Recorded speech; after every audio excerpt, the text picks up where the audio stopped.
जय श्री राम, जय मां विंध्यवासिनी। मैं हूं सुरेश शास्त्री और खास तौर पे आज हम बात करने वाले हैं कि किसी भी महिला की कुंडली में अगर चतुर्थ भाव में राहु, मंगल, शुक्र अगर बैठे हुए हैं तो वो क्या फल देंगे। सबसे पहला नंबर, राहु अगर चतुर्थ भाव में बैठता है तो पुरुष की कुंडली अलग और स्त्री की कुंडली अलग तरीके से देखा जाता है। जो चतुर्थ भाव होता है वो स्त्री की कुंडली का वो सात्विकता का होता है और दशम भाव अनियंत शय्या सुख का होता है। चतुर्थ भाव में और चतुर्थ भाव माता का भी होता है। अगर चतुर्थ भाव में राहु बैठ जाए, शुक्र बैठ जाए, मंगल बैठ जाए तो हमेशा मंगल क्या करता है कि शुक्र को जो है परेशान करता है, यानी शुक्र को काफी दिक्कत पैदा करते हैं। शुक्र जो है एक जल तत्व का ग्रह है और मंगल जो है एक अग्नि तत्व ग्रह है।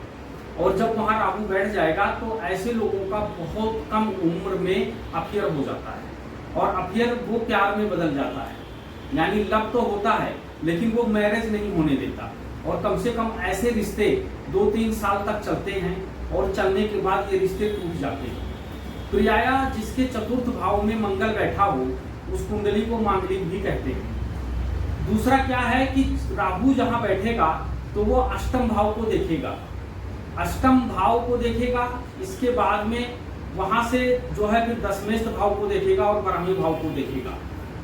यहाँ पर राहु का अष्टम भाव पे देखना, कभी भी जब भी हम किसी लड़का लड़की की कुंडली मिलाएं तो हमें खास तौर पे ध्यान रखना है कि लड़की की कुंडली में लग्न में केतु ना हो, राहु ना हो और सप्तम भाव में केतु अथवा राहु ना हो और अष्टम भाव, ये भाव पवित्र चाहिए।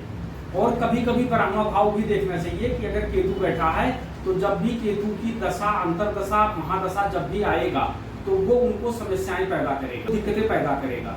ये ऐसे रिश्ते हैं जो शुरुआती दौर पे तो बहुत अच्छा चलता है, मतलब एक तो लव हुआ और टूट गया, मैरिज नहीं हो पाया।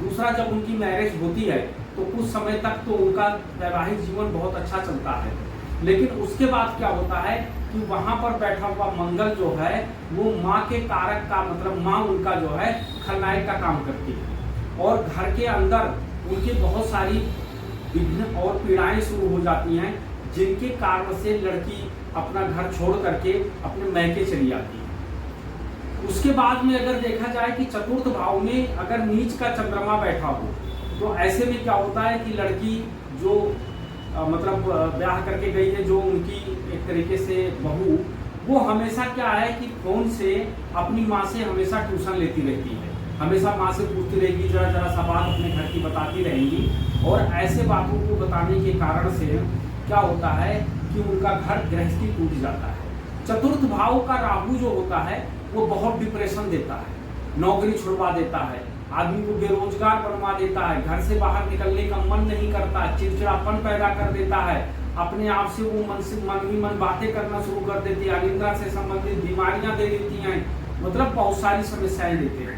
अब इन बहुत सारी समस्याओं से निपटने के लिए हमको क्या करना होगा कि वैदिक रीति के अनुसार, यानी एक तो होता है तंत्रोक्त विधि के द्वारा पूजन करना और एक होता है वैदिक पूजन करना।